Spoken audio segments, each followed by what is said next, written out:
Alors là, on est face à un très bon exercice pour revoir la notion d'hyperplan. Alors juste avant, je tenais à vous prévenir que, en collaboration avec l'ESCP, le programme Chance Augmentée et Major Prépa, à partir de fin août 2022, je vais animer régulièrement des sessions de maths grand public sur le campus de l'ESCP, qui sont bien sûr ouvertes à tous les préparationnaires de CG et qui seront totalement gratuites pour les boursiers des échelons 4 à 7 et sinon à 5 € de l'heure pour les autres. Alors vous pourrez tout à fait venir en présentiel à l'ESCP ou alors suivre en direct sur Zoom en fonction des places disponibles. Je vous mets le lien en description.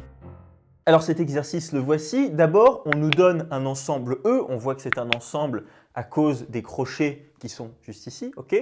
Donc E, qu'est-ce que c'est? C'est l'ensemble de tous les n-uplets de R puissance n, tels que la somme de tous les xi pour i allant de 1 à n est égale à 0. C'est-à-dire que E, c'est l'ensemble de tous les n-uplets tels que la somme de leurs coordonnées vaut systématiquement 0. Bon, voilà, c'est assez simple à comprendre. Alors, première question, la voici. Il faut montrer d'abord que E est un sous-espace vectoriel de R puissance n. Alors déjà, première chose, c'est assez immédiat. E, il est bien inclus dans R puissance n puisque ces éléments, ce sont des n-uplets. Voilà, ça c'est pour le premier point. Deuxième point, maintenant, il faut montrer que E est non vide et que l'élément nul de R puissance n appartient bien à E. Alors, qu'est-ce que c'est que l'élément nul de R puissance n? C'est tout simplement le vecteur nul qui est composé de n0, c'est 0, 0, 0, etc. jusqu'à 0 à la nème position. Or, ce vecteur, il appartient bien à E, puisque lorsqu'on fait la somme des coordonnées du vecteur nul, on trouve 0 plus 0 plus 0, etc. Ça fait bien 0. Donc voilà, résultat aussi assez immédiat. Maintenant, troisième condition à vérifier, c'est si jamais on prend un scalaire réel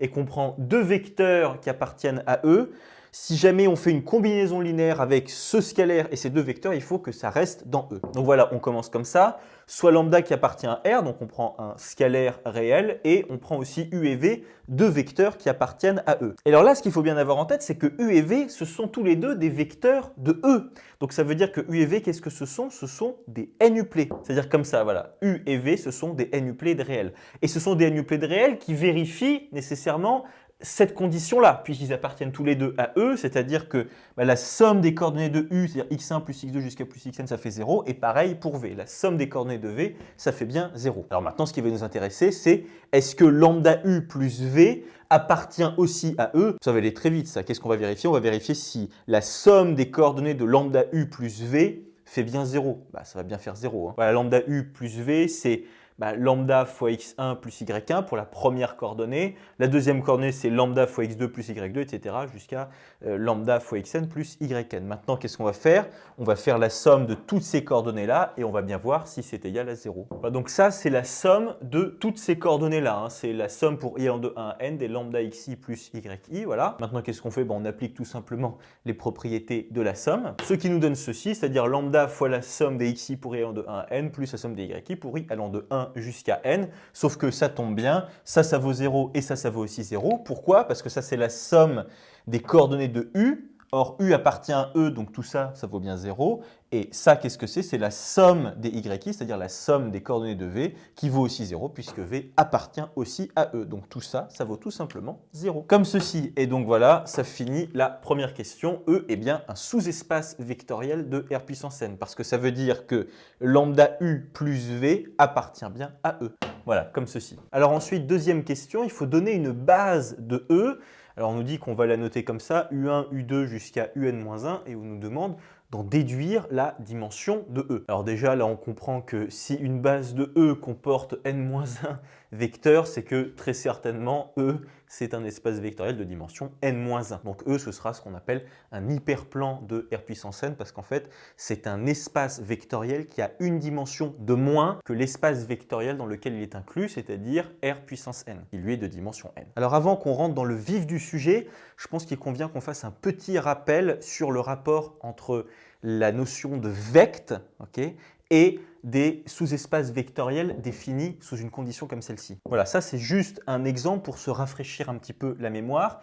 F, voilà, qui est ici, c'est l'ensemble de tous les triplets à coefficient réel tels que première coordonnée moins deuxième coordonnée plus troisième coordonnée est égal à 0. C'est exactement le même type de relation que ce qu'il y a ici avec E. C'est juste que E, là, on a un n-uplet, là, on a simplement un triplet. Mais c'est exactement la même logique. C'est-à-dire que là, vous avez la somme de toutes les coordonnées de vos n-uplets, ok, et ça doit faire 0. Ici, c'est exactement la même chose. C'est juste que là, vous avez un moins à la place d'un plus. Mais bon. Alors, F, là, c'est bien un sous-espace vectoriel de R3. Ça, il n'y a pas de problème là-dessus. Alors, comment est-ce qu'on fait pour exprimer F sous la forme de vect de 2 vecteurs? Ah, ça c'est un truc vraiment, il faut que vous sachiez le faire les yeux fermés. Alors en fait, on va s'appuyer sur la condition qui est juste là et qui en fait lie les coordonnées de n'importe quel des triplets de f. C'est-à-dire que première coordonnée moins deuxième coordonnée plus troisième coordonnée est égal à 0. Voilà, ça c'est vraiment ce qui lie les coordonnées de n'importe quel triplet de f. Ok?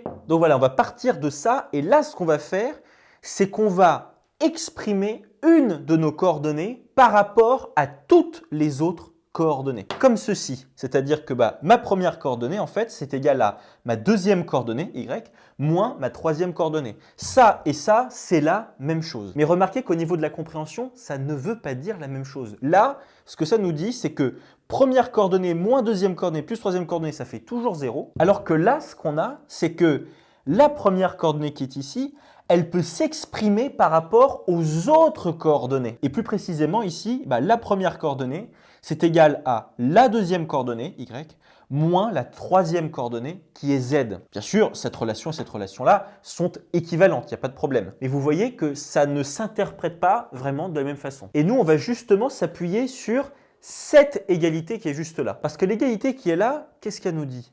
Elle nous dit qu'en fait, pour avoir la première coordonnée, il me suffit d'avoir les deux autres coordonnées. C'est-à-dire que x se définit par rapport aux valeurs de y et de z. C'est-à-dire que si jamais y prend la valeur de 3 et que z prend la valeur de 2, alors je sais que x va valoir 3 moins 2, c'est-à-dire 1. C'est-à-dire que cette égalité-là, elle permet de définir x non pas en tant que lui-même, en tant que première coordonnée, vous voyez, mais en tant que différence de mes deux dernières coordonnées. C'est-à-dire que la valeur de x, c'est un résultat, ok, de la valeur de mes deux dernières coordonnées. C'est-à-dire que ce qui compte en premier lieu, c'est la valeur de ces deux coordonnées-là qui, ensemble, réunies lorsqu'on en fait la différence, ça va me donner la valeur de cette première coordonnée et que je n'ai pas définie comme ça, voyez.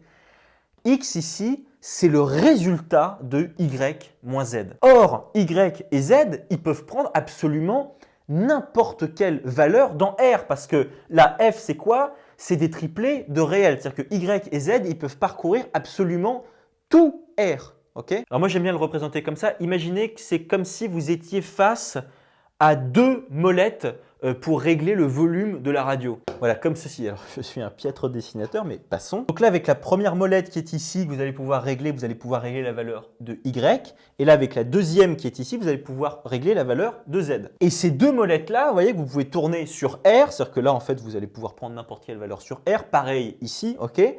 Et ces deux molettes-là, elles sont totalement indépendantes. C'est-à-dire que je peux bouger celle-là vers le bas, je peux bouger celle-là vers le haut, il n'y a pas de problème. Bon, je peux faire prendre à y la valeur de moins racine de 2 sur 3, à z, n'importe quelle valeur, peu importe. Mais vous voyez, j'ai deux molettes, et avec ces deux molettes, je vais pouvoir en déduire la valeur de x. Mais très important, ces deux molettes qui sont ici sont indépendantes l'une de l'autre. Okay, et étant donné que ces deux molettes sont indépendantes, là, ce qu'on va essayer de voir, c'est comment est-ce que chacune de ces molettes, prises indépendamment, l'une de l'autre, ok, va influencer la valeur de x. C'est-à-dire comment est-ce que la valeur de y, indépendamment de z, ok, influence la valeur de x, et comment est-ce que la valeur de z, indépendamment de y, influence la valeur de x. Alors d'abord, comment est-ce que la valeur de y, indépendamment de z, influence la valeur de x? Alors, déjà dire indépendamment de la valeur de z, c'est-à-dire qu'en gros, on peut dire tout simplement, imaginons que z prend la valeur de 0. Okay, on fait prendre à z la valeur de 0. Si y prend la valeur de 20, x va prendre la valeur de 20. Il va prendre la même valeur. Voyez, si y prend la valeur de 30,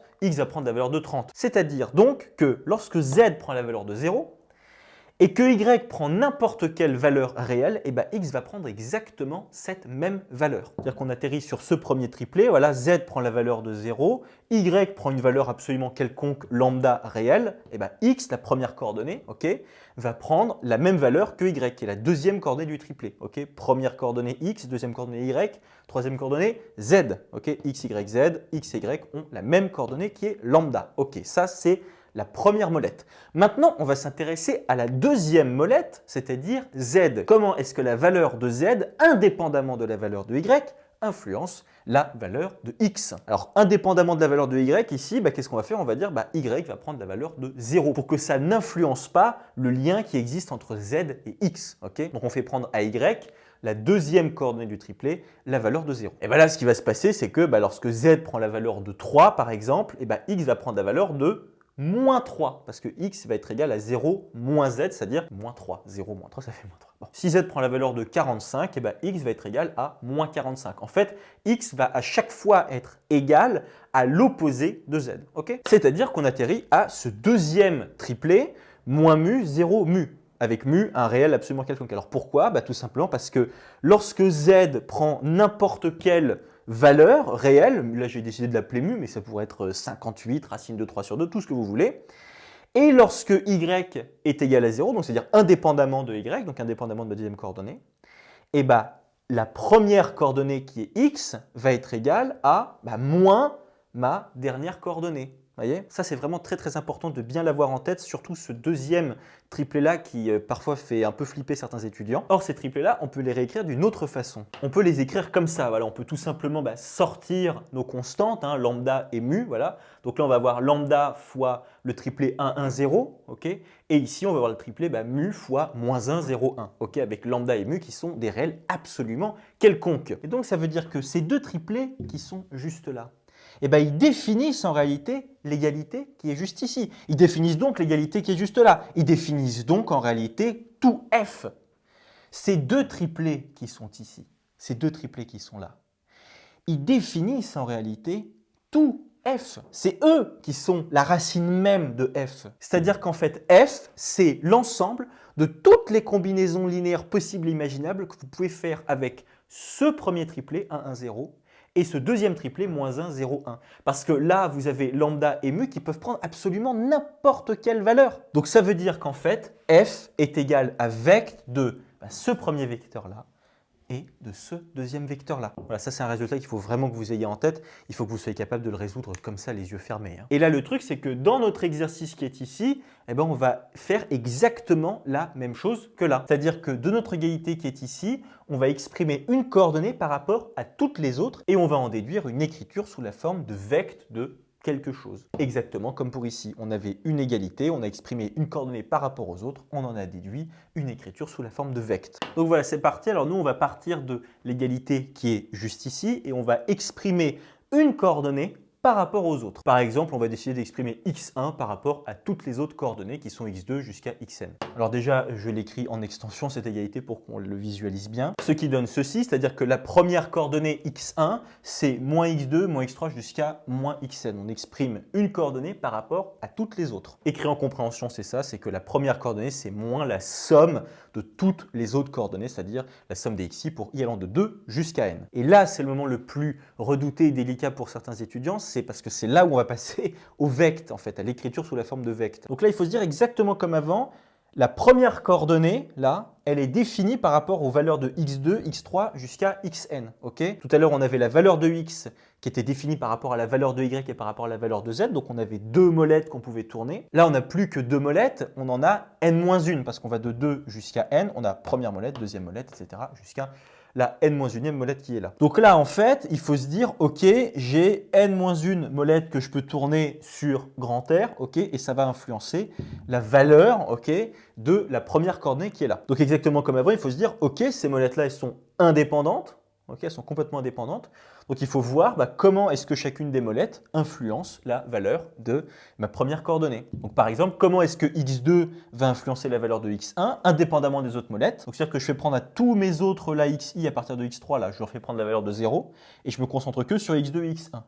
Lorsque x2 prend la valeur de 3, x1 va prendre la valeur de moins 3, etc. Donc x1 prend la valeur opposée de x2. Donc ça veut dire que lorsque x2 prend la valeur de 1, x1 va prendre la valeur de moins 1. Et ça avec toutes les autres coordonnées qui valent bien évidemment 0. Et le truc, c'est que c'est pareil pour toutes les autres coordonnées. Par exemple, si on s'intéresse au lien entre x3 et x1, indépendamment de tous les autres xi, si vous faites prendre à x2 la valeur de 0 et à tous les autres xi la valeur de 0, lorsque x3 prend une certaine valeur, x1 va prendre l'opposé de cette valeur. Ok, et pareil pour xn. Et donc on arrive à ce résultat-là, c'est-à-dire que E, c'est vecte de tout ça. Alors pourquoi il faut bien comprendre? Là, le premier vecteur qui est ici, c'est le vecteur qui établit le lien entre x2 et x1. Lorsque x2 prend la valeur de 1, x1 va prendre la valeur de moins 1, okay, indépendamment de tous les autres xi, à qui on fait prendre la valeur de 0. Là, le vecteur qui est ici, c'est le vecteur qui permet d'établir un lien entre x3 et x1. Lorsque x3, donc la troisième coordonnée, prend la valeur de 1, okay, et bien x1, la première coordonnée, prend la valeur de moins 1. Okay, indépendamment de toutes les autres coordonnées, là avec x2 qui prend la valeur de 0 et tous les autres xi qui prennent la valeur de 0. Ici, c'est quoi? C'est tout simplement le lien entre xn et x1. Lorsque xn prend la valeur de 1, et bien x1 prend la valeur de moins 1. Alors bien sûr, il y a plein d'autres vecteurs. Hein. Ici, dans les pointillés, vous allez avoir un moins 1 suivi des 0, puis un 1, puis des 0 après. Hein. Et ça établit en fait à chaque fois le lien entre x1 et un certain xi. Et ce qui établit vraiment le lien dans tout ça, eh ben, c'est l'écriture de vecte. Hein. E, c'est vecte de tout ça. Et ces vecteurs-là, on en a combien? Bon, on en a n-1. On en a n-1 parce que là, vous voyez que le 1, il se balade entre là et là. D'abord ici, ensuite il est là et il va jusqu'au bout. Vous voyez, 1, 2, 3, etc. jusqu'à n-1. n-1, parce que là, vous êtes d'accord, certes, on est à la nème coordonnée, mais comme on a démarré ici à la deuxième coordonnée, bah, en tout, vous avez bien ici n-1 vecteurs. Donc cette famille-là de vecteurs, elle est génératrice de E, il n'y a pas de problème. Mais en plus, cette famille, elle est libre de façon assez évidente, parce que votre deuxième coordonnée non nulle, à chaque fois, elle est échelonnée. Bon, je vous conseille même pas de faire un test de liberté, tellement c'est évident que cette famille est libre. Hein. Donc ça veut dire que si jamais j'appelle ce vecteur-là U1, que lui, je l'appelle U2, etc. et que lui, je l'appelle UN-1, et ben la famille U1, U2 jusqu'à UN-1, ça forme une base de E. Voilà, ainsi la famille U1, U2 jusqu'à UN-1, donc c'est-à-dire la famille de tous ces vecteurs-là, étant génératrice et libre, bien évidemment, il faut justifier la liberté, vous le faites très rapidement, ok, et ben elle forme une base de E. Or, il y a combien de vecteurs dans cette famille? Il y en a n-1, c'est une base de E, donc ça veut dire que la dimension de E est égale au cardinal de cette famille, c'est-à-dire n-1. Et voilà, et ça termine la deuxième question.